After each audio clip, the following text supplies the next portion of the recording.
Gentlemen, we are dealing with the undead.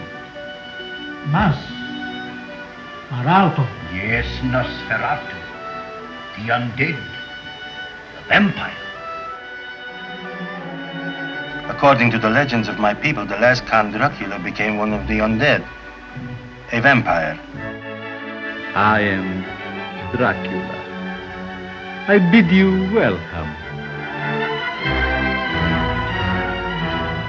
Welcome to the now playing Universal Films Dracula Movie Retrospective Series. I have crossed oceans of time to find you. Hosted by Jacob.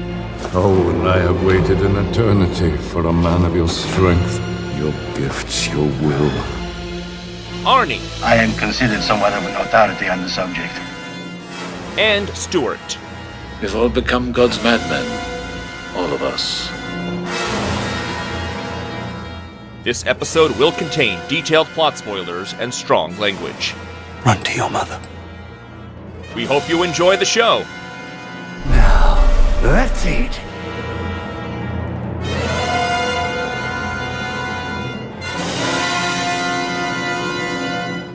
Today, we're discussing Abigail, starring Melissa Berrera, Dan Stevens, Kathryn Newton, Will Catlett, Kevin Durand, Angus Cloud, Alicia Weir, and Giancarlo Esposito. Directed by Matt Bettinelli-Olpin and Tyler Gillette. You might want to hold on to something. It's about to get really accelerated in this bitch. This is Arnie. And Stuart. And this is the co-host who aspires to be the richest headless man in America, Jacob. 3 Dracula films Universal has made in the last year. I think we can call this a Dracula movie. To be debated. Yeah, I'm wondering why we're discussing Abigail at all, because Dracula is never mentioned. I didn't hear the name. Okay, it has been removed, but this project, its inception, its first draft, was called Dracula's Daughter, which is a movie we have covered in the Universal Monsters. And I guess you can see how it morphed out of that concept, loosely. But yes, poor Universal. They tried with Renfield, they tried with the Last Voyage of the Demeter.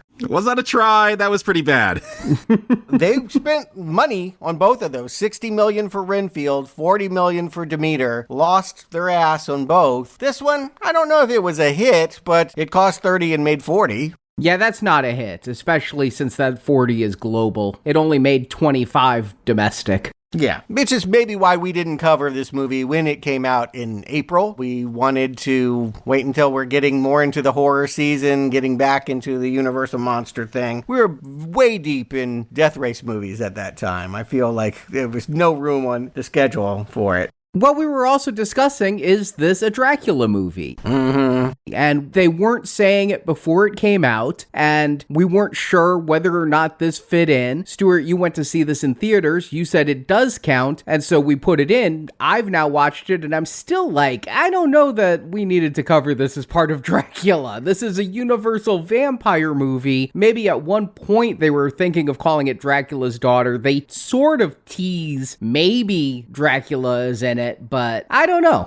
And she's maybe a daughter? Yeah, she's definitely a daughter. Yeah. Adopt a daughter. But it's not the same story. It's not a clear remake. Apparently, if we were to go back and read the very first draft, it would feel closer to that 1936 cheapie that, I don't know, I kind of liked, but wasn't totally itching for a redo on. But that was all during the, Universal Dark, right? The Dark Universe. They were going to try and find new tellings of all of their old characters. And, well, that got derailed. And now they just try to get hip directors to reboot their projects. They went with a hip director. I call them Radio Silence because it's easier to say, but it's a directing team we've covered many times now. Yeah, I did look into this. Radio Silence is more than just the 2 directors. It's an entire production company that works on film to film with Radio Silence, and these 2 directors are part of that production group. And yeah, they did Scream 5, that was just called Scream, and then Scream 6, and dropped out of Scream 7 when all the political stuff went down and Melissa Berrera got fired. Yeah, it did fall to pieces, but I will still argue that Scream 6, my favorite one in the franchise. At least a close second for me. Yeah, if you saw the VHS anthology series, they have the one to beat. They have the best found footage VHS film in that lot, and did that again. They did a ripoff of Rosemary's Baby called Devil's Due that I saw. It was made at Fox when I worked there, and it was, I don't know, it had some sight gags that were amusing. Wasn't a great movie. I think their claim to fame outside of the Scream franchise is Ready or Not, which is kind of like this movie, actually.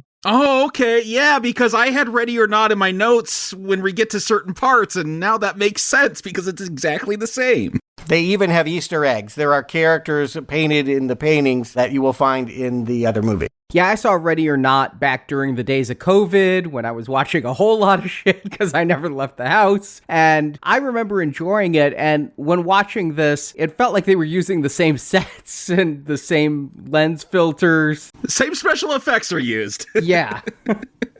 Yeah. Which, again, maybe if you really like this directing team, the idea of that shared universe is appealing. I think it definitely has the same kind of part comedy, part thriller, big expensive set, the fun, the exploring of a mansion where somebody is being chased and about to be killed. Definitely a lot of similarities. That probably happened when they inherited the project. Again, Dracula's daughter was passed off to a bunch of different people, and when they came on board, it was shaped into Abigail. And yes, I agree. I went into this movie in theaters in part to see, do we need to rush cover it? And felt like, yeah, we can cover it, but whenever we have room on the schedule, which is now. And I never even watched a trailer for this. I don't know, was it spoiled in the trailer what the twist of this is? Yeah, it was. I feel like that's what you'd want to keep secret, but that's also the marketing for this. Like, how else do you market it? No, it was definitely in the trailers. I saw the trailers a lot for this. Every horror movie I went to had a trailer for Abigail and showed it was a little girl vampire. The movie's going to take 50 minutes to reveal what the trailer revealed in 30 seconds. And I didn't see this because, to me, a little girl in a ballerina dress, dancing, killing people. I saw Megan. I liked Megan. I didn't need to see another Megan.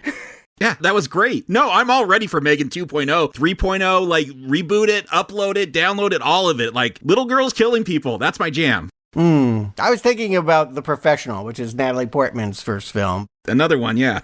Maybe that's more of a coming-of-age story. But yes, sometimes we do make movies about children becoming killers. I guess it's a relief. I will say that, yes, this movie was marketed as kidnappers find out that the person they brought home is scarier than they are. But I agree, Arnie, you talked about the 50 minutes it takes. This movie has a lot of different games going on, and that's only one of them. So to spoil that surprise is not to necessarily spoil the movie. I guess we can get into that. Arnie, why don't you give them the plot? A group of criminals have been brought together to kidnap a little girl and hold her for a $50 million ransom. These criminals don't know each other and are all given fake names from the Rat Pack. We have Joey, played by Melissa Berrera. She was an army medic and is hired to drug the little girl. Frank, a former police detective, played by Dan Stevens. Sammy, a hacker who brings down the security system, played by Kathryn Newton. Sniper Rickles, played by Will Catlett. Muscle Peter, played by Kevin Durand,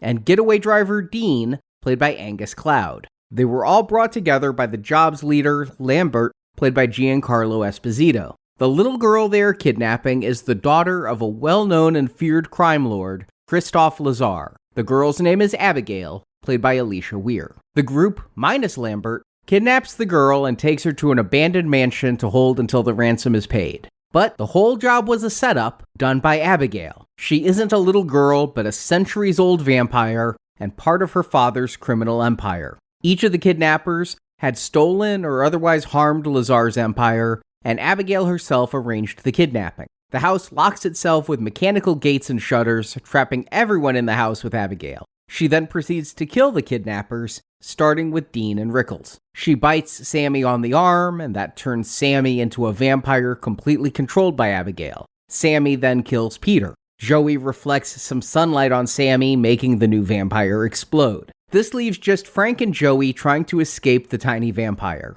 The two are found by Lambert, who reveals he's also a vampire. He's been a servant to Abigail for years, and he wants to take over the business. He offers to turn Frank into a vampire as well, so they can team up against Abigail, and Frank agrees. But then vampire Frank betrays Lambert, killing Lambert. Frank plans to kill both Abigail and Joey, and he bites Abigail, making the little girl very weak. Abigail promises Joey that she'll let Joey live if Joey helps her defeat Frank. Joey agrees, and the two do finally beat Frank in hand-to-hand combat, eventually killing Frank. Joey is about to leave when Lazar arrives, played by Matthew Good. Lazar wants to kill Joey, but Abigail pleads with her father to let Joey live. He relents, and Joey leaves into the night as credits roll. And as they start, the best clue that this is a Dracula tie, if you remember, that 1931 movie did begin with a Van Helsing actor stepping out from behind a curtain, and we hear that Tchaikovsky Swan Lake song. That is what Abigail is dancing to when she steps out through the curtain and gives us an introductory dance. Yeah, I expected a lot more callbacks to classic Dracula, given that I know this theme first and foremost as the Dracula music, and secondly as a part of Swan Lake. And so I did think, okay, we're going to really have some Dracula callbacks. But I do think this is like the only one. Yeah, it's the most prominent one that I could catch. And that's fine. I mean, again, is it important that it is Dracula or Dracula's daughter? Probably not. I mean, I only care if it's Dracula because, this is now playing, we do this weird completionist thing, and with all these rules, like, does this fit in or not? But yeah, if I'm just watching this movie, it's a cool vampire movie. Like, it doesn't need to be Dracula. Yeah, that's where I'm at, is I don't need it to be Dracula for me to enjoy the movie. I just need it to be Dracula because this is part of the Dracula retrospective series. Close enough is what I would say. And yes, if you saw any trailer, you would know that this girl is not in trouble. Even though we have her intercut dance with a bunch of kidnappers with guns and needles and looking very tough, a sniper even, this girl you would think would be hopelessly outmatched as she's being brought home in her limo. But anyone that saw the trailer knows the joke is she's going to flash her fangs at some point and take them all out. Jacob, what did you think you were going to watch? Did you know she was a vampire? Oh, I knew the twist. That was spoiled for me. I knew that was coming, but my girls like horror movies, so I'm like, hey, I got maybe a scary movie. I didn't want to spoil them. I wanted to get their reaction. So they're like, what is it about? I'm like, oh, it's about some people that kidnap a little girl and then they start dying. Like someone's getting revenge on them. That's all I know. And so for them, it was a total surprise, but I knew the twist going in. Oh, how cool. I'd be curious to see when and if they caught on. They did not. Not until she flashed those fangs. Okay. And I listened to the commentary that the directors did along with one of the editors of this film, and they said that they knew people coming in would know she's a vampire. That was how this movie was going to be marketed. And so they tried to play with that irony in that we knew what the characters didn't know, but because the film never makes any hint towards it, at least until about the half-hour mark, I think that they don't play with it enough. And they did say that they look forward to 5 years from now when this movie isn't remembered that well. Somebody just turns it on streaming and doesn't know the surprise. But they made the film with the intent that she's a vampire. Right. There's no other way to market it. And what this reminds me of, in From Dusk Till Dawn, which had Tarantino, they're going to do kind of a Reservoir Dogs thing with no names here. But, From Dusk Till Dawn, it feels like a heist, a kidnapping film. And then halfway through, it turns into a crazy vampire film. And yeah, this feels like that same way. Like it's, we're kidnapping a rich girl to get a ransom. And then it's going to become something else, a supernatural horror film. Underline that because I think it's really important to how much you're going to enjoy this movie is that these directors are really into, yes, Pulp Fiction, Reservoir Dogs, From Dusk Till Dawn, Usual Suspects, certainly, right? Big one, Usual Suspects. There is a part of this movie that just wants to relive the 90s noir, and that it's a vampire afterthought might piss some people off, particularly people that were charmed by the trailer, to know that so much time is going to be devoted to these kidnappers, a den of criminals betraying each other, circling each other. There's a lot of tension that is milked, and comedy that is milked from the scenario. Too much? Yeah, I like the way that they do this opening kidnapping, though. It is intercut with Abigail doing this ballet dance, and it feels like the movie kind of books. It does not take very long before the kidnapping is happening. We get a sniper. I'm always down with a sniper in any part of a team. They didn't need that sniper. No, they did not. Never did anything. They so don't need a sniper in it. He's positioned in case he needs to shoot someone as they're taking down what is she, a 9-year-old girl? They think she's 9? Yeah. All he does is get his gun stolen. They also don't need Kevin Durand to be there as like this WWE-sized muscle guy to take down a 9-year-old, but they've overloaded this crew so that we can have a body count. Yeah, and when you realize that this is actually, Abigail is up on this, part of the fun, maybe you know that she's a vampire, you may not know that this is her plot, that she knows fully well when she's laying down in bed that people are about to jump her. She wants all these people dead, so they're assembled not by them, but by her wishes. Yeah, there's definitely still surprises, even if you know the main conceit. Like, I figured, oh, this is a trap that Dracula is doing to feed his daughter. It's not quite that, but yeah, there are still twists and turns here, even if you saw that trailer. And I took this movie pretty much at face value that they were kidnapping a little girl and they knew her dad was a crime boss, but I thought that they were initiating the kidnapping and oops, we kidnapped a vampire. The fact that, yeah, Abigail is Kaiser Soze here, and just like Kaiser Soze brought together those people who harmed his enterprise in Usual Suspects, she's brought these group together, each of whom have in their own minor way been a thorn in the side of Lazar, is a twist I never saw coming. I just thought this was kidnapping gone way wrong. You know, my mom always had that joke when I was a kid, if I was kidnapped, the kidnappers would return me right away for being annoying. So that's kind of like the punchline, is you kidnapped the wrong kid. Yeah. I want to just underline, I don't think I would enjoy this movie if it got to the vampire thing within Act 2. Like, if 20 minutes in, she was biting people and it was just about a little girl, Dennis the Menace kind of stuff with slapstick, a Home Alone, I wouldn't want that movie. I appreciate and was relieved upon my first viewing to realize there are a lot of games going on. Kind of like Ready or Not. You may know the twist, but you're still trying to find all the angles. And that's much harder to figure out as we see these people, grab the girl, slip out the side. They think they see the dad coming home, and soon they're cheating all the cameras in the city and slipping out into the forest to get to some mansion. One of the strengths of this movie that helps carry me through the first half hour is this cast. You know, these robbers here, there's 6 of them, and most of them I know from various things, I have to say. Yeah. Kevin Durand, he's been in a bunch of stuff. We talked about him earlier this year with Kingdom of the Planet of the Apes. He was Proxima Caesar. My go-to for him is Blob from X-Men Origins Wolverine, and also his role on Lost. Probably better for him. Kathryn Newton, who's the hacker. I saw Lisa Frankenstein. Oh, God, Lisa Frankenstein is painful. Don't see it, but I saw it. Oh, it's painfully bad. My go-to for her is she's the 3rd iteration of Paul Rudd's daughter in the Ant-Man franchise. She's the 3rd actress to do that in Quantumania. That's right, yes. But we also talked about her in Detective Pikachu and Paranormal Activity 4. She did Freaky, if you saw the slasher Freaky Friday movie. Yes, saw that as well. Like, all of these people are definitely recognizable, and who they are to each other, the suspicions that are aroused, I think is a fun game. I am not twiddling my thumbs going, where are the vampires? I'm curious to know if you guys were. No, the actor that my girls freaked out over was Angus Cloud, who this movie's dedicated to. I guess he had a drug overdose before. Yeah, I don't watch Euphoria, but they're like, that's our favorite character from Euphoria. I don't know what that means. I don't know if that's good or bad, but they love Angus Cloud. No, he's really good on that show. I like him a lot on that show, or liked. Okay. He's basically this character on that show. Yeah, and I like this. He's hitting on Sammy, the hacker, like trying to get a date with her while they're, waiting for the rest of the crew. And yeah, I like this group enough that I'm not looking at my watch because it's going to take 50 minutes to get to the violence.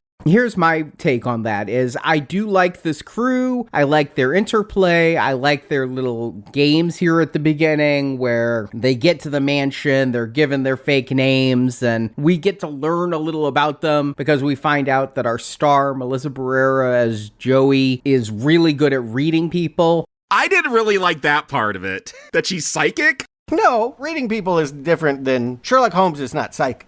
He can deduce. But I will say it bothered me that I felt a step ahead of this movie, knowing Abigail was the vampire. And so when we get the scenes of Joey checking on Abigail and Abigail's playing this helpless little girl, I am a little impatient for the film to catch up to what I already know. But doesn't the fact that she's crying and really the crocodile tears, if you know she's a vampire, you know that she has her own ulterior motive, right? She's playing these people. She has to be. There's no way a vampire is scared by these 6 bumbling crooks. Right, which is why I kind of wanted her to get over this act. I never figured that she manipulated all these people there. I still thought it was a straight kidnapping. And so I wanted Abigail to kind of break out of the chains a little bit earlier. I did find myself, while I'm enjoying the performances of this ensemble, I was like, let's kind of get moving with it. It's the first 30 minutes feels long. I feel like the first 30 minutes feels like Clue. And I think that was also a reference for Ready or Not. It's a comedy. It's a comedy that, all right, it's not that funny, but it's not as funny as Clue. But you do have all of these sort of delightful personalities coming together. And yeah, you don't know what's going to go wrong, but it has all the makings of a failure when they're told that all they have to do, the hard part is done. They've got the kidnapping victim. They just have to wait for daddy to cough up the money. And that means hanging out at a house together. Who couldn't do that? I think they're all going to get a cut of $7 or $8 million? $7 million each. Yeah, that should be easy. We know from the way that it's going down, and because 90s crime movies tell us this, it'll all end with everyone dead. And before I push play, I expected this movie to end with none of them walking out alive. But when we get Giancarlo Esposito here, and he's collecting everybody's cell phones, and Joey, her lock screen is her with her son, I'm like, oh, we have a final girl. We have somebody who has a backstory that's going to become sympathetic to us. So she'll survive. And Melissa Berrera is more sympathetic than I think she was in Scream. You know, in Scream, she had this complicated role where she is potentially genetically related to a serial killer and might have some of her dad's homicidal impulses. I didn't think she was so intimidating. But here, I think this plays to her strength that she may look like a kidnapper, but we know she's just a mom that wants to do right, that is fallen on hard times. To get through her story, basically, you understand she stepped away from her family because she got addicted to opioids, and before you know it, she became a mob doctor and just has been living in shame. Cannot go back to her son until she has something, maybe $7 million, to make it right. I think that's good. Otherwise, let's play the game. You didn't know Abigail was a vampire, and you're watching 45 minutes of bumbling people try to intimidate a 9-year-old girl. You would hate all these people, right? There would be no end. You need to like one of the child abductors. And so by having a mom who didn't know that she was kidnapping a child and is smarter than the others and can deduce their back identities, I think it helps to have a character that we are focused on and like. Sure, and they make her very sympathetic the way she treats Abigail, who's uncomfortable, puts her hands in front of her instead of behind her. Big mistake, just like in Trapped when we reviewed that. Keep those hands behind them when you handcuff them. But yeah, they do everything they can to make her very sympathetic. I believe Abigail when she says, I feel bad for what's going to happen to you. I think she means that. She knows she's got to kill this girl, but she doesn't really want to because she's almost a good person. And that's a good way to play it. Someone with severe flaws, but with a family mentality that is going to be at odds with Frank, who, we will see is someone that is, from the very first scene, rude to everyone, tries to backhand Abigail when she's being drugged because she stabbed him in the palm with a pencil, and will ultimately prove to kind of be the villain of the movie, more than Abigail herself. Yeah, Frank is the only one of this group who actually seems despicable to me. Yeah. Each of these characters has something about them that I feel makes them likable, Sammy, the hacker, has a very light attitude, and she's called out that she does this for the thrills. She comes from money. She doesn't need the money. So she's kind of a fun personality. You get Peter, Kevin Durand. He's just kind of simple. He's not really all that bright. And so you kind of like him like Lenny from Mice and Men, Yeah. It just kind of has that kind of lovable quality. Even Dean, the driver, who they call mentally unstable, he just kind of has a lackadaisical way about him, the way he just wants to hook up with Sammy. I think these are likable thugs. Yeah, Frank comes off creepy because of the way Dan Stevens plays him, which I think is real fun. It's real tongue-in-cheek, kind of over the top. Like, that tells me, again, that this is not a serious, dark, violent thriller type of tone. Like, Dan Stevens, we talked about him in King Kong, ex-Godzilla, like, just a fun personality. Yeah, he does a lot of quirky genre stuff. He started, I just want to point out, because I think it's so funny, he started in stuffy British stuff. He was in the original season of Downton Abbey, the good season of Downton Abbey, and he was very good in that show. But boy, yeah, just a weirdo now. I just saw Cuckoo, and he has a prime role in that as well. The Guest, yeah. I really like this guy. I think he's fun to watch in this movie, but clearly they've contrasted. This is not little girl vampire against crooks. This is Melissa Berrera versus Dan Stevens. That's what this opening really sets up. And yet I don't really get that they're adversarial here, but I get that if this group had to stay together under that roof for, say, 48 hours while they wait for their $50 million, they'd probably end up tearing each other apart. Yeah, basically, their skirmish is what creates the big rift. Melissa Berrera, Joey, named after Joey Bishop, everyone's least favorite rat packer, is the only one that is supposed to go into the room with the little girl. And because of that, and because she's being sweet, because she's triggered as a mom, she, yes, handcuffs her in a nice way and removes that blindfold. Well, that means when Frank steps into that room, she can now ID him, which means the idea of getting away anonymous with the money has severely been compromised.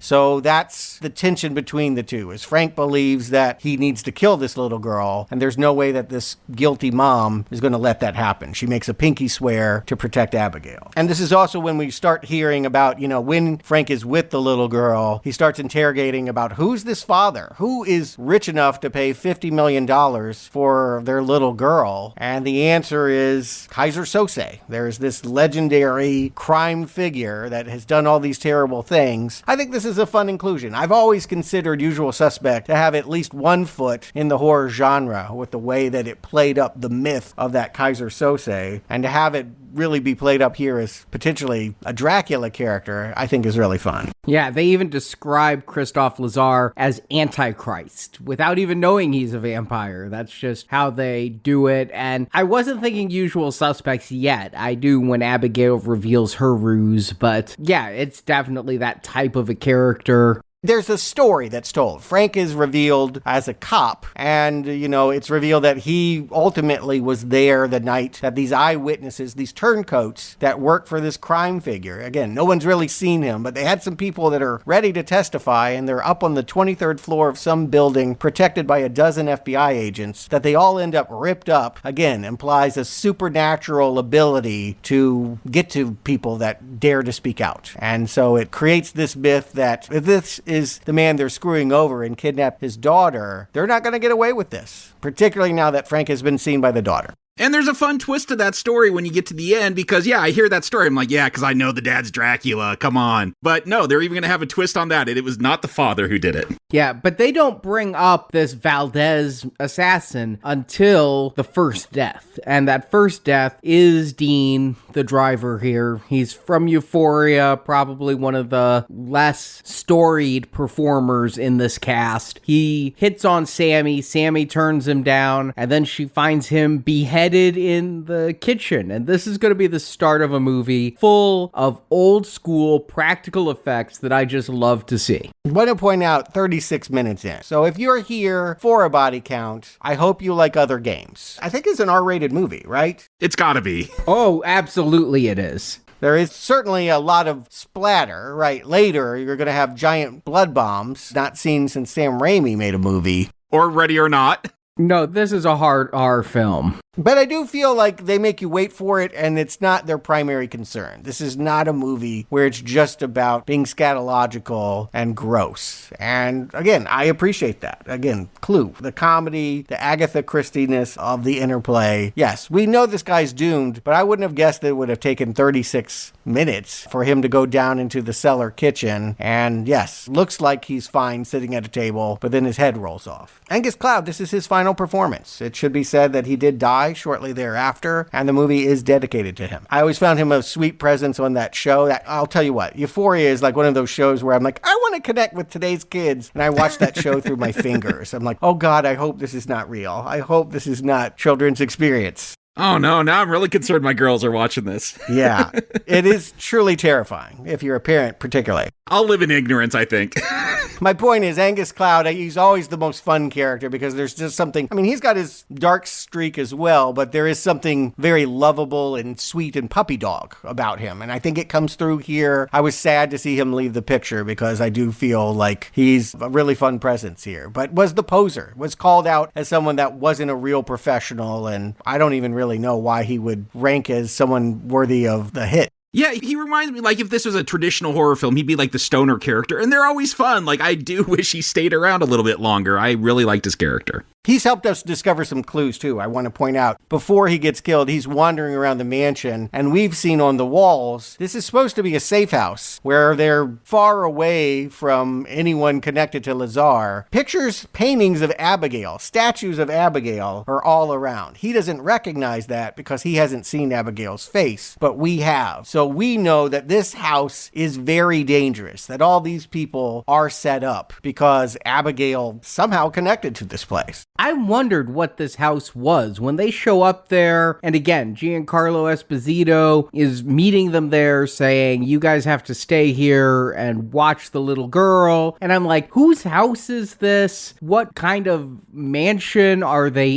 in? It's really ornate. It does remind me of the house from Clue. And I had a lot of questions as this movie went on. And the movie's a step ahead of me. It wants me to be asking those questions because it will come out with the answers later. But at the beginning, I was like, whose house is this? And it's Abigail's house. Yeah, we know that. They don't. Yeah, but when the house locks down after they find this body and get freaked out and the door's locked, the blob, I guess, is going to try to knock that down. That's not going to work. Then the windows get shuttered. Like, you know something's up. Like, even if you didn't see this trailer, you knew nothing about this. Now you know there's a twist coming. Mm-hmm. Well, I knew something was up with the house, but I didn't know what was up with the house. I can say without any shame, I never got ahead of this movie. I asked the questions the filmmakers wanted me to ask. What is this house? Later on, what is the swimming pool? You know, things like that. I was asking those questions, but I never beat this film to the punch. I never realized that this was Abigail's house until it was told to me. I never realized any of the twists until they were revealed. But at first, I was taking it as lazy writing, when in fact it was really clever writing that everything will be explained as it goes. Yeah, I mean, that's to the credit. Red herrings are meant to lure people into self-satisfaction that they are smarter than the movie they're watching. And that's, when they got you. People going into this think, oh, she's just a vampire. They're all doomed. And there are a lot of other games being played. And that's a relief because I don't know that this would have much rewatchability if it were just watch a 9-year-old girl kick the shit out of people. She's playing them at first. Yes, there's this idea that one of her father's men is Valdez, and she leaks the idea to Joey that it's Frank, that they should start distrusting each other and pitting people against each other is a really clever thing that this vampire girl is doing for her own amusement. Should just be said, she has no real aim in this other than just playing with her food. And I like this moment because, again, I knew that she was a vampire. So this was fun to see her starting to turn them against each other. Like, she's got a plan. She's going to get into their heads. Like, that's always fun to, like, cause that to trust, get them to destroy each other. Yeah. They know they're in a trap. And let's face it, if you're thinking about Usual Suspects, Kaiser Sose, spoiler alert, is one of the crew. So you would be looking at one of them as being maybe the father character or being this Lazar. Yeah, and I never did because, again, coming in with meta-knowledge that this was originally called Dracula's Daughter, I figured that Dracula would walk in at some point, and knowing that Abigail is a vampire, I'm still, even though we've got a dead body and we're going to have a second one soon, I'm still waiting for the movie to reveal who the killer is so that I don't feel a step ahead of it in that way. And it's not going to take very long before they kill Rickles. He was kind of a useless character. He's not even given a backstory when Joey is reading every character. She's like, with you, I'll just say Semper Fi. So we know he's Marines, and that's all they're going to give this character. And why give him more? He's just here to die. No. There's one more important thing that would lead you to believe. I mean, the surprise is you think that this is the partnership. There is a huge flirtation going on between Joey and Rickles. Yes, when she's reading everyone, she's like definitely checking him out. And they make a pact, unlike everybody else, they make a pact that we can trust each other. If you're Marines and I'm an Army doc, we're hot for each other. These will be the two left standing at the end of the film. That's what I would have bet. Or at least he would have more scenes than immediately saying, okay, we are a partner, and doesn't get 10 steps away before he's gurgling and shaking. Doesn't even get to shoot his gun. Yeah, I mean, a sniper that doesn't shoot his gun, I would call that a clever twist, but maybe you call it useless, depending on your experience of realizing a major character has just been taken out in a totally unexpected way. It was a surprise because, like you said, I thought it would be him and Joey, like, teaming up against, like, Frank and the vampire at the end. Yeah, that's the end of the movie, and maybe they even get away. I would have pegged him and her as the ones that live, and everyone else is dead meat. And turns out he's second to go down. So, again, keeping people on their toes. You think you're smarter than this movie. This movie's got games, and it is playing you. Abigail is playing these people, and the filmmakers are playing us. And I didn't have that experience. I don't really know Will Catlett. I looked him up.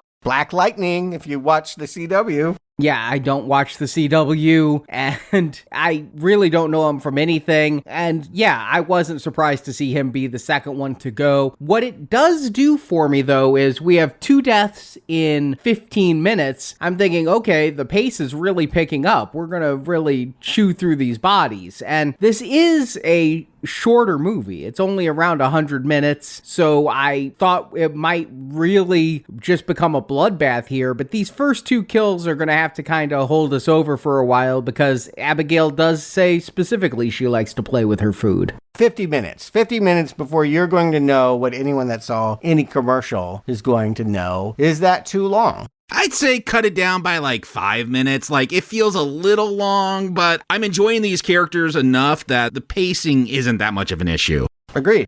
I think it overplays its hand a little bit. I think if this were a twist like From Dusk Till Dawn, that it might have worked a little better, but I know who's killing people, so there's no suspense there. And I don't feel like the directors played enough with the irony of me knowing that. The way, like, From Dusk Till Dawn, as soon as they get to the titty twister, because of the trailers, everyone there's a vampire. When he's drinking the liquor off of Selma Hayek's feet, you know that she's a vampire. You're just waiting for all this to come out. Isn't that the same thing as this? I don't think they play with it enough. And I just wish that there was more suspense or more cat and mouse in that first 50 minutes. But again, I like the cast. I'm not ever feeling bored, but I do feel the runtime of that first hour. It's asking you to look at characters that aren't vampires, and that might be really frustrating if you know the little girl is a vampire and that's all that you're thinking this would be. Again, I would say that means you were underestimating all the things being set up here, and I guess I'm with Jacob. I actually wouldn't cut anything. I actually feel like the first half of the movie is stronger than the second half. I feel like all of the setup and the guessing games, the wind-up, is surprisingly entrancing. It never really needed to become a vampire pick. That it does so is fine, but it didn't have to.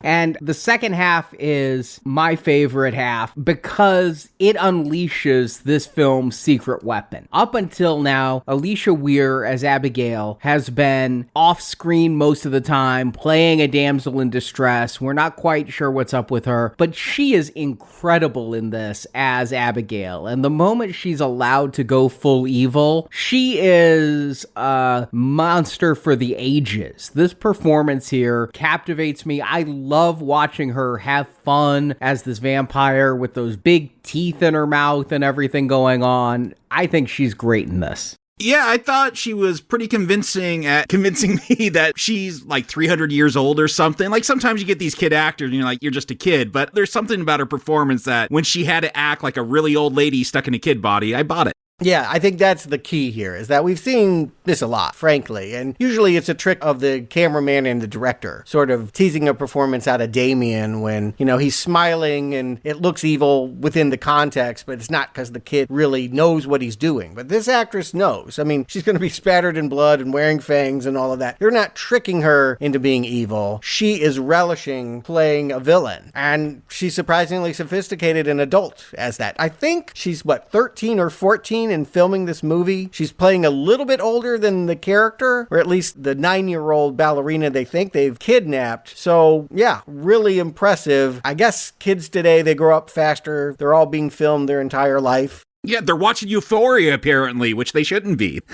Yes. There's that. And I think everyone's familiar with being photographed earlier. So you learn how to pose, you learn how to perform for the camera. But this is a really good performance. I totally agree. I think this movie would be much lesser. Certainly the second half would be much lesser if we didn't have someone that was so good at torment. And what was amazing is when I was watching behind the scenes features, she's Irish. It has a very thick Irish accent. I thought she was completely American from her accent in here, and she just watched a lot of American TV shows and can do a great American accent because she comes off as just great. She can play. You're right. She is older than Abigail is supposed to be. This was filmed during the time of the strikes. So that was how long ago? She's 14 now. So maybe she was 13 when this was filmed. But you know what I was thinking of when we find out she's a centuries old vampire? Of course, my go-to is going to be Kirsten Dunst in Interview with a Vampire. And I think Alicia Weir is just as good. She can play this calculating, scheming, mature vampire and also play little girl. Just incredible. And they've been locking her in a room the whole time, and she is the movie.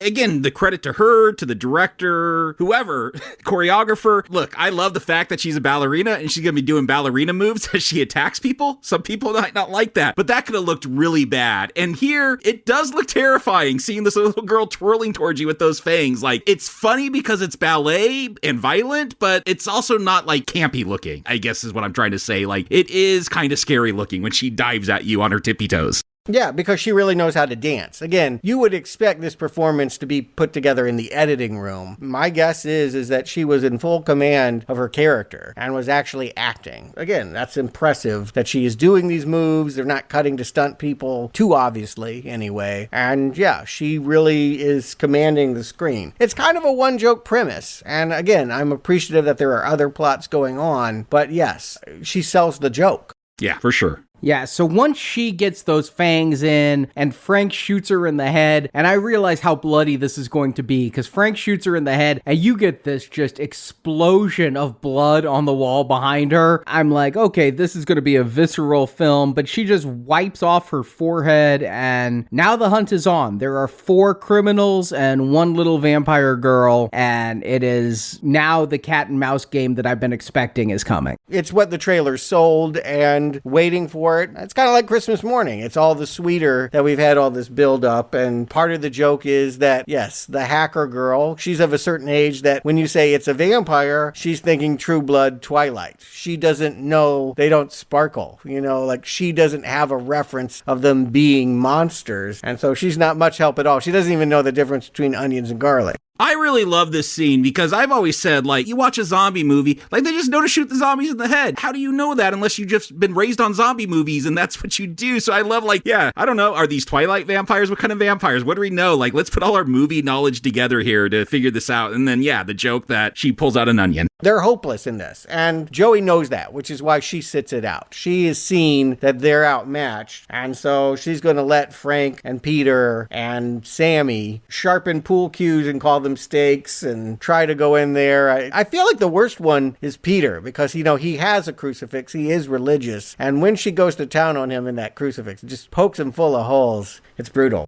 I thought he was dead for sure, but he's still alive. That's got to be painful. Yeah. Yeah, it's just a whole bunch of, needle pricks, because it's a really tiny crucifix he has on him, so it's like being stung by a lot of wasps. Death by 1,000 paper cuts is still death. I just want to underline that. But they do end up putting her down Joey's way. Joey knows that the hypo does work, which I don't know. Would a vampire have a pulse? Like, she believes because she felt that girl's pulse after they took her that she was unconscious, but I don't know. I'm with Frank. It could have been a ploy. Is that why she thinks it's working? Yes, she used it and it worked. According to her, because we know the girl is in on this, she wanted to get caught, so she could have just been faking it and faking it this time. Right. That's what Frank thinks. That's what I think. They never have pulses.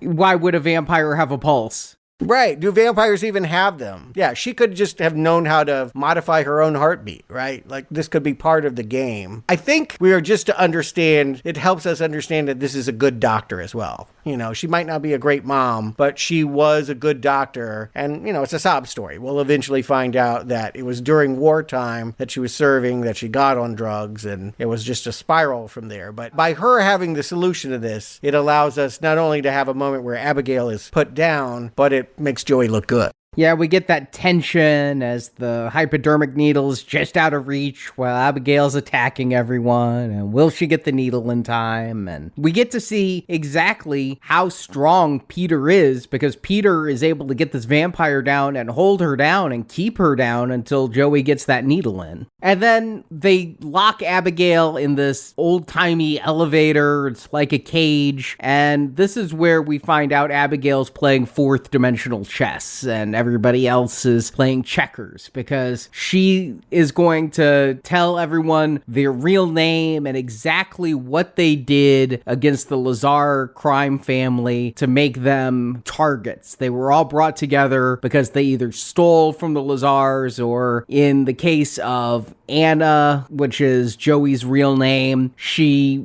screwed up as a crime underground surgeon and killed somebody important to the organization. And this is where you get that one, Abigail was that person that killed those witnesses. That's the twist to that one. You think it's Dracula. No, it was her. But that she's also doing this for her father's love. Like, that's why she's picking these victims who wronged him or messed up, because is she actually like the literal daughter? She'll talk about how she was turned at this house. I just figure, like, that's what Dracula does. He just changes people. Like, but this was some little girl he changed hundreds of years ago, and because he wanted a daughter at one point and then just kind of forgot about that. We don't know, right? Yeah. I don't remember Dracula's daughter. Did they talk about how she biologically might have been related? I don't remember.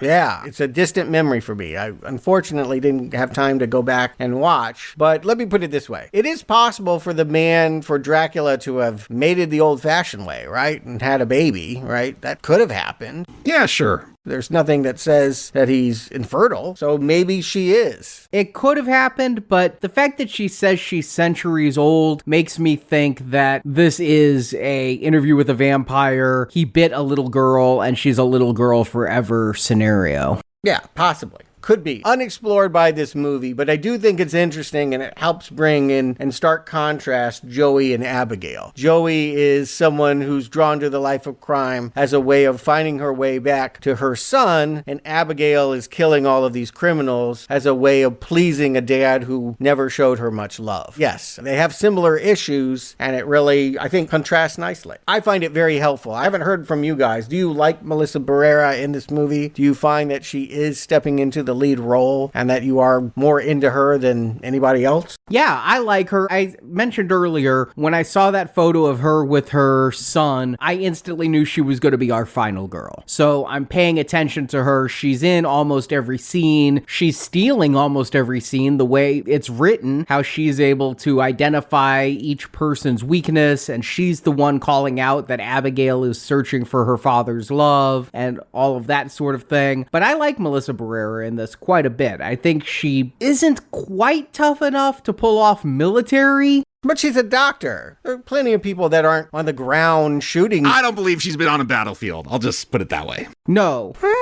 And even military doctors have to go through military training. My father was a military doctor. Yes. I'm sure she's fired a gun. She's probably fired more guns than I have. I know she has. So, I mean, she doesn't have to be a hard ass. Maybe it's the way that she talked to the Marine that we're supposed to believe that she's a killer. But I feel like the very first scene, we see her sucking on a lollipop, and it just sort of signals the idea that she is not as lethal as the people around her. She's smart, but she's not a killer. She just doesn't come off as hard. Right. But I like her as a character, and I think that Berrera is giving a good performance here. I like her as our final girl. I agree. It's a good performance. My thing, usually when I go into a film like this, I want the big personalities and what's the cool way they're going to die. So that's kind of more of my approach. So, like, she's fine. Like, she's not the most fun character, but she's doing what she needs to do. It's more than adequate. Yeah, my favorite character is already dead. Yes. Angus Cloud was, I think, the most charming of all of these. The rest of them, they're good enough. I don't feel like any of these people are laugh riots, but it doesn't need to be. The premise is funny enough that watching them meet their bad end is some kind of Roald Dahl enjoyment. And the thing is, I really like the supporting players here that are left. Because of Euphoria, I had a affection for Dean, but I didn't miss him. I certainly didn't care about the sniper. But as I mentioned, I like Peter. He's just kind of a dumb, lovable lug. I think Sammy is just having so much fun in here that when they're searching the house, I just like spending time with these characters. I thought that the bodies would hit the floor a lot faster, but when they're doing the searching and when Sammy falls into that swimming pool abattoir, that is just a gloriously gory scene. Yeah, I mean, I'm not like cracking up at what anyone's doing here, but I really like what they do with Sammy from the pool, and then she's going to get turned into this vampire puppet. She got bit. Yeah, I don't really like Kathryn Newton. I'll just go ahead and put it out there. From Detective Pikachu on, I just feel like she's never really had a great role that I've seen her totally nail. But I do like this part. I do think it's interesting that in putting Abigail into this cage, she got bit. She doesn't know vampire rules, so she's trying to figure out how bad it's going to be. And it's really fun watching the little girl being like, maybe you'll get turned. I don't know. And yeah, just her tentatively putting her hand in the sunlight, wondering when it's going to come, is a fun thing to watch. That was a good moment. Yeah, because we saw that earlier with Abigail. Her arm got blown off by sunlight, which is an effect straight out of Ready or Not. Like, part of the reason why I love that film so much is because of how over the top it goes. And yeah, I love, like, whenever they do gore, like, when it's that sunlight, it blows you up. But then they have that cool effect with their, like, arm growing back. Yeah, I've never seen that. I've seen a lot of things happen to vampires, including, in Fright Night, Dandridge is blown back like it's a physical force when sunlight hits him. But I've never seen sunlight hit a vampire and it acts like a double-barreled shotgun blast and just makes the hand explode like that. And yeah, that's a practical effect of that arm stump and the arm growing back out of it. And again, this movie is kind of a grand guignol comedy, it is very Sam Raimi, very splatter funny in that regard, and so I'm enjoying the hell out of that.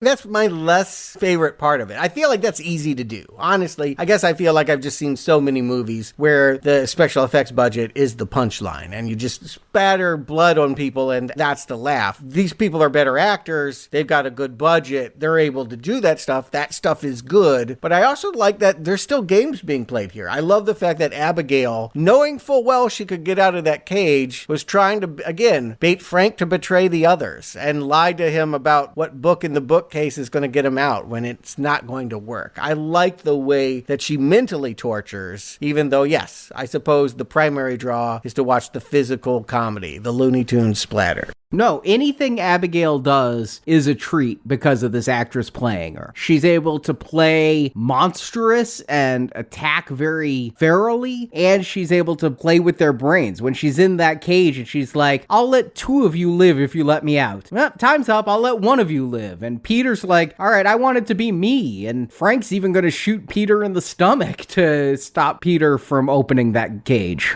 And of course, we know none of them are going to live. There's a whole swimming pool full of bodies. She has no intention of letting anybody off, but she loves playing that game that allows them to hold out hope one or more of them might be able to eke out of here. Did you think at this point that Berrera wasn't going to get away? I feel like we know that, right? It's a safe bet that she'll find a way to be the final girl. Yeah, once we see that Sammy can be turned and the others can become vampires, I figured it'd be her versus her crew at this point. And she would be that last girl that would defeat them all. Everyone has a backstory, but she has the most sympathetic. The moment I saw that picture of her son on the phone, I knew she was walking out of that house alive. Right, yes. Well, you could kill a mom, but it seems like that's the story now. We're definitely having monologues about how she wants to make good, and Frank is, of course, saying, you're just afraid, even if you got that money, you wouldn't go back to your son because you don't want to find out that you are a bad mother. And again, we just know that Frank has definitely got to get it. He is the real bad guy. Abigail, we're enjoying her evil, but Frank, yeah, he's just a son of a bitch.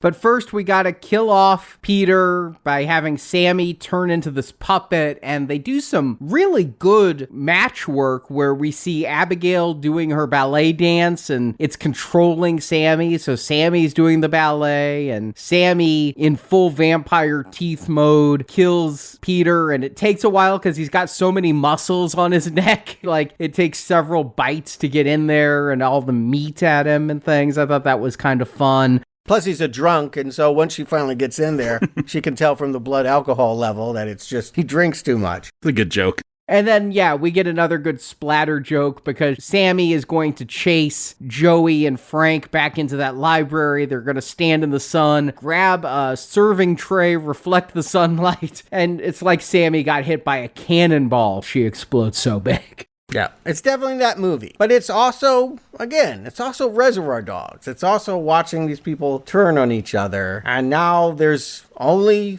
2 or 3? I mean, they find a secret passage, and I had forgotten about Giancarlo Esposito, but Lambert counts. I thought he was going to be the main Dracula. I was waiting for him. Yeah, that would have been a way to play it. I had forgotten. I literally wouldn't have thought he would have come back into the picture until, I thought about it later. What happened to that guy? But I wasn't expecting it. And that he's a fellow cop. And I did actually think about him sometimes in the movie. When Abigail revealed this was a setup and she brought them all there, I was like, well, where's Lambert? I wondered if Giancarlo Esposito is just such a busy actor these days. He could only afford 1 or 2 days to do the scene outside. But what was his part in all this is something I wondered. And here it's going to be made clear he's a vampire. And we knew there were secret passages in this house. He's going to open one up and bring Frank and Joey in. So I don't totally track this. Frank was a cop and Lambert was a fellow cop, and Frank is resentful that Lambert brought him here, and that's why he's going to take the offer to be turned into a vampire and then turn around and kill him. Well, I also think he says Lazar's coming, and what other way is there to defeat him than become a vampire to be able to fight him and have his same strength? Yeah. And he doesn't want to be anyone's puppet. And also, I think Frank just wants to be a vampire. He seems to like power. Yeah. I didn't catch them say that Lambert was a cop with Frank. I did get that he'd been turned into a vampire 2 years ago, and he's spent that 2 years gathering Abigail's victims. He helped Frank arrest those turncoats. Okay, but Frank's just pissed that Lambert set him up, and that's why first we get Frank turned into a vampire. They do an interview with a vampire style where the vampire drinks your blood and then you drink the vampire's blood, but they add a bunch of regurgitation that I never saw Brad Pitt do in the film. You see what happens to vampires when sun gets them in this, didn't you? Everything's got to be over the top. And, I mean, blood products are hard on the body. You will vomit it up if you try to drink blood. If you're one of those people, it's not going to go well. I didn't think it had worked. But then Frank is just pissed off at Lambert for setting him up in this house in the first place. And so while it may not be the best move strategically, because, yeah, he and Lambert could probably stand up against the crime boss and Abigail, Frank thinks, all right, I'm a vampire. I'm a badass now. I don't need Lambert. And don't forget the fact that Frank just doesn't want to be underneath someone. When someone makes you one of their vampires, again, we saw this. You get puppeted around. You get ordered to do what they want. And yeah, Frank has totally been revealed now as power hungry, and why we would like, a little girl vampire over him. There's no contest as to who our allegiances are to when we get to this big fight in the library. Although they do set up that there are different types of vampires. To be the full vampire, you have to drink the vampire's blood, and then you're autonomous. You're not a puppet. If you get bit, but then don't drink the vampire's blood, that makes you a Renfield type vampire, a subject who can be controlled. Yeah, whatever. I mean, they're going to play with this here at the the ending, and it's basically girls against boys. So, although just boy, because, yeah, I think they would have stood a chance. I think that Lambert could have really helped get an edge. And I think that's not playing dead. Abigail at one point really is down pretty hard. Yeah, he drinks her blood and almost kills her, but he doesn't drink it completely. And that's what she says is basically what undoes Frank is he's a new vampire, and she says it takes years to learn the cool stuff. I like that line. Yeah, he doesn't know he has to drink all of her blood in order to kill her, so he's weakened her, but she's still alive. And she and Berrera have this fun action scene battling Frank, going back and forth with each of them taking that pool cue stake and choking him down a little bit. Yeah, and again, he thinks he can control Berrera. Joey is his puppet, that he doesn't really know what he's doing. Fits this character, right? He's always, throughout this movie, tried to be cooler than he really is. And we're glad. Again, I don't think anyone would be rooting for him not to go down here. And it's really a matter, like, I kind of thought maybe she would adopt Abigail. I thought it could go that way. I hadn't really thought about it, but they've told us. They already showed this father, or somebody in a trench coat and fedora, coming home to the other house when she was being kidnapped. Was he in on it? Or is this a surprise to Abigail? I took this as Abigail was doing this solo. That was just a servant? I wasn't sure who was in the trench coat. Yeah. Did she have one of her servants pretend to be Daddy coming home? Or was Daddy always coming home and just allowing her to have her fun before he joined? Yeah, I thought they had some line earlier that the dad wasn't supposed to be there or something, so that might have been a surprise, and maybe this is a sign that Daddy does still care about his daughter. I mean, there's got to be some kind of reconciliation. I hear the scene is longer. Did you watch an extended cut or anything, Arnie, on the DVD? There were deleted scenes on the Blu-ray, and the scene with the father is extended, but honestly, it doesn't add much. Nothing in the deleted scenes really changed anything or even added insight. It was just more. And what the director said was they absolutely loved Matthew Good's performance as Christophe Lazar here, and, you know, they didn't like cutting it down, but it was better for the pacing of the movie. He's not doing Bela Lugosi, so I guess you could make the case. You know, the way that he says, I've gone by many names, feels like some kind of wink, but is not conclusive. I guess you could write this out of the Dracula continuity if you so chose, or include it. We've chosen to include it, but he plays it his own way, and it really just plays as a scene of a negligent dad who ends up feeling guilty that, indeed, for centuries he's ignored his little girl and is going to try harder. And Joey can live. I don't know Matthew Good from a ton of things. I primarily know him from Watchmen, but he is a really good evil vampire here at the end. You know, he doesn't want to let Joey go despite Abigail saying let Joey go. I think he's really imposing. They do a lot of up-angle camera shots to really make him seem powerful. He's only in this movie for a couple of minutes, but it's a memorable couple of minutes. Yeah, it's not the kind of cameo that has you go, oh, it's like a star recognition, but you might know who this guy is. I've seen him in Woody Allen movies and period British films, and yeah, he is good here in this. He makes the character his own, and I don't quite know why they let Joey go, but I guess it's the will of Abigail that the child has forgiven the negligent parent, and she wants another negligent parent to have a second chance with her son.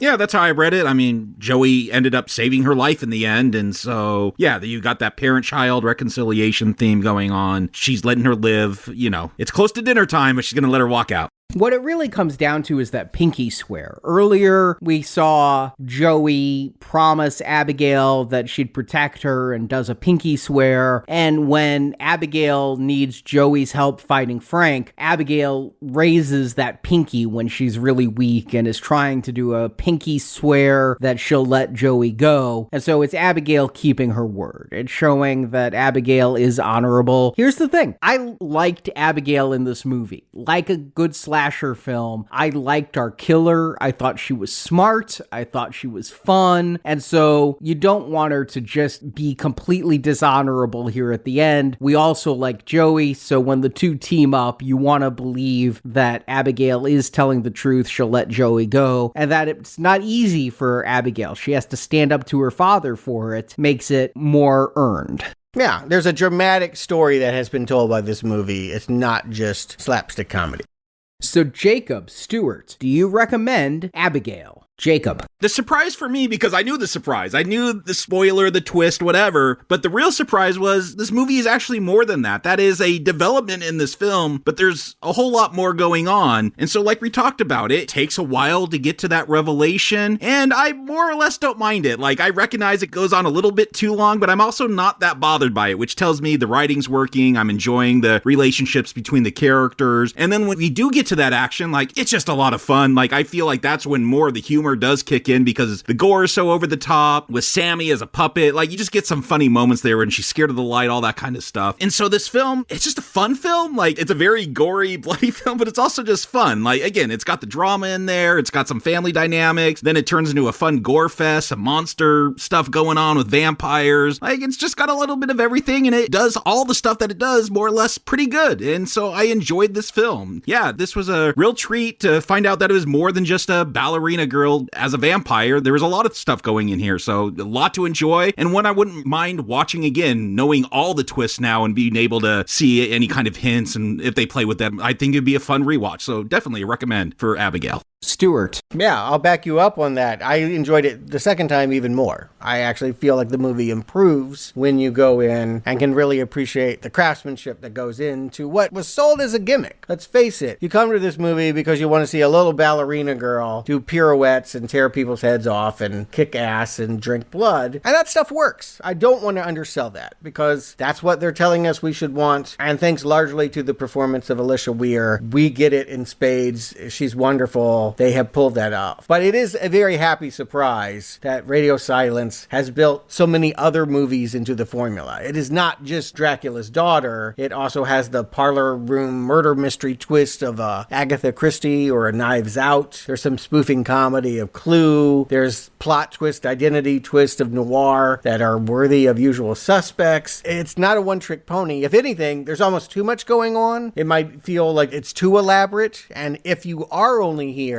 for the blood sport, you might want the movie to get on with it. But again, second viewing, I appreciated the setup in the first half even more than, the joy of watching a child kill in the second. It's a solid movie. If we're calling it a Dracula movie, it might be the best, right? I don't know that I loved any of the other ones. Renfield was fun. This one is just as much fun. It's not a great film. It's not as good as the Nosferatu movies, but for Looney Tune antics and physical pratfalls and a lot of fun games to be had, I think you'll have a good time with Abigail.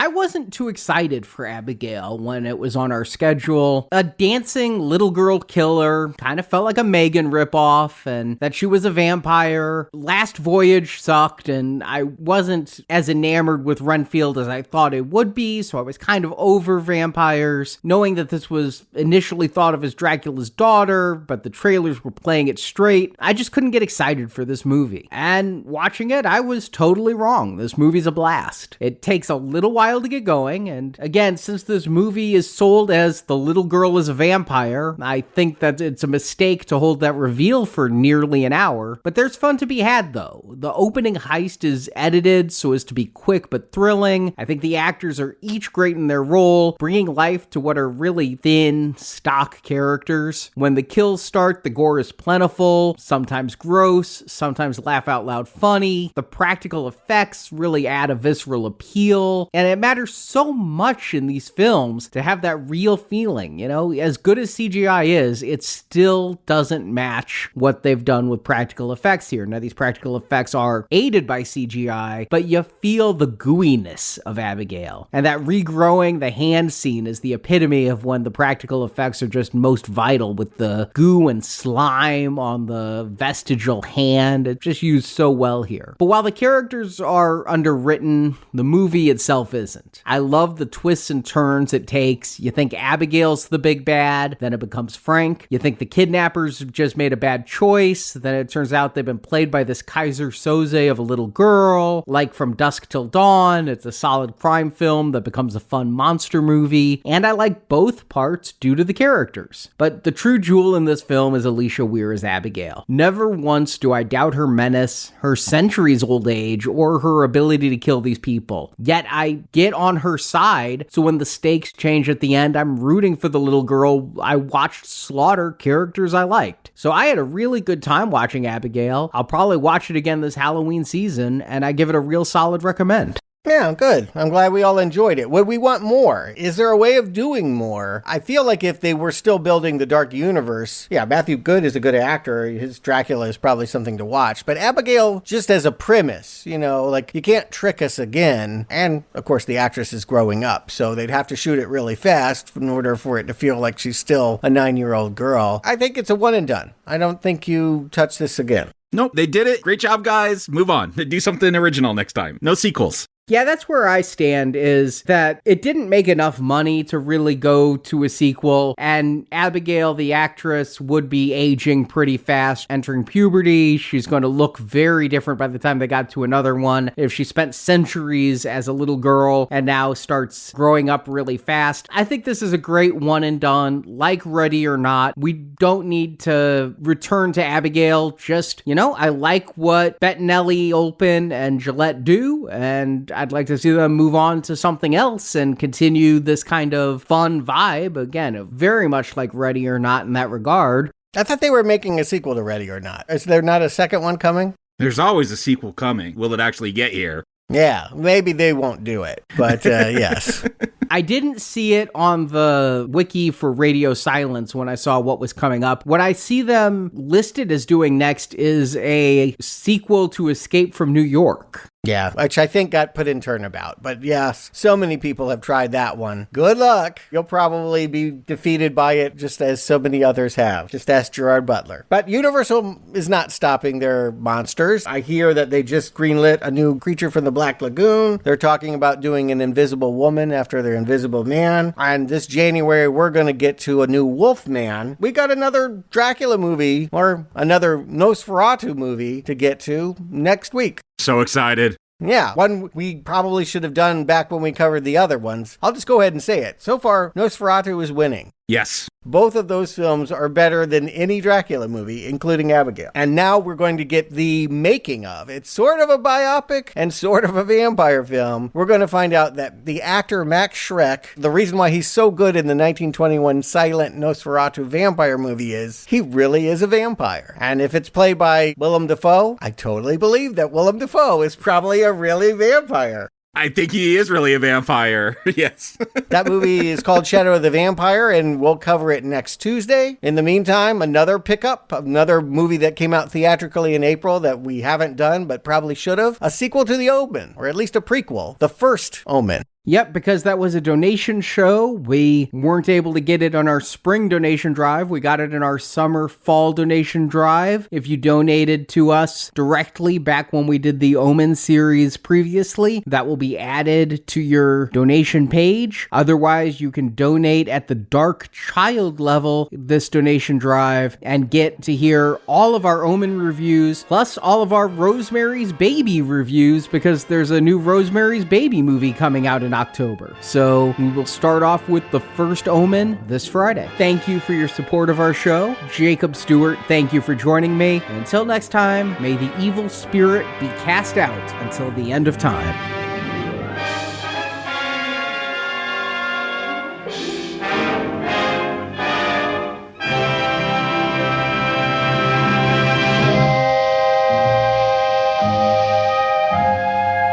Be thou exorcised, O Dracula, and thy body long undead find destruction throughout eternity in the name of thy dark, unholy master.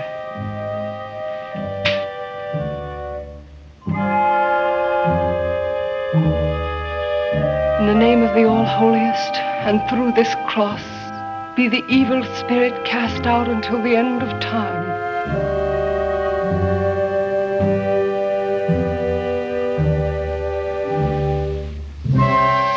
Thank you for listening to this Now Playing Podcast movie review.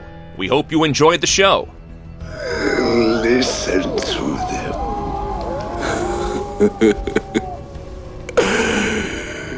The children of the night. What sweet music they make. Help us spread the word about this show by leaving a 5-star review on Stitcher, Podbean, iTunes, or your podcast store of choice. But even if it would work, do you expect me to agree to anything so fantastic? Want more reviews like this one? In the archives section of NowPlayingPodcast.com, you'll find more than 1,000 in-depth movie reviews from our panel of hosts. I hope you will like it. On our site, you can hear reviews for every installment in the world's biggest film franchises, including the Marvel Cinematic Universe, Star Wars, Spider-Man, Batman, X-Men, James Bond, Middle-earth, Jurassic Park, Fast and Furious, and Transformers. You do not know why you came here tonight. It was because I wished you here. Plus, we have individual movie reviews, such as Titanic, E.T., Inception, Big Hero 6, Ready Player One, Pulp Fiction, Apocalypse Now, Dr. Strangelove, and hundreds more. I want to be what you are, see what you see, love what you love. And come back to NowPlayingPodcast.com next Tuesday for another all-new movie review podcast. You're always leaving on me in my film. Support from listeners like you keeps Now Playing Podcast on the air. Isn't eternity together better than a few years of ordinary life? You can donate directly by tapping the support button at NowPlayingPodcast.com. A good prince would have paid that price for peace. And you can join our crowdfunding campaign for early access to new episodes, exclusive reviews, and bonus reviews. The spider spinning his web for the unwary fly. Now Playing Podcast is produced by Arnie Carvalho. Okay, obviously we're dealing with a little bit more than just narcissism here. Associate produced by Jason Latham. I am the king of my kind. Now Playing is edited by Heath, Santiago, and Arnie. I condemn you to living death, to eternal hunger for living blood. Now Playing credits read by Brock. Words.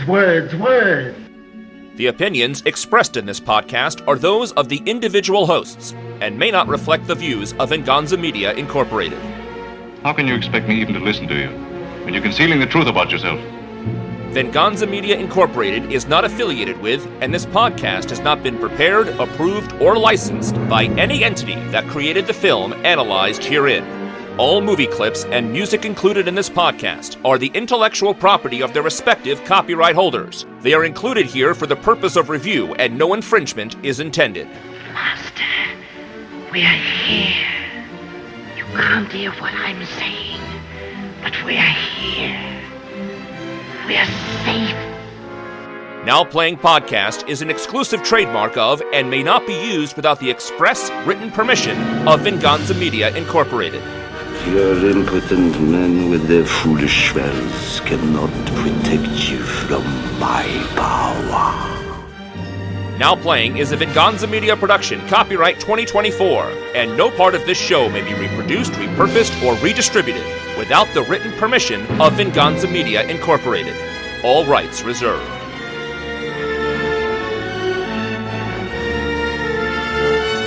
Good night, Mr. Renfield.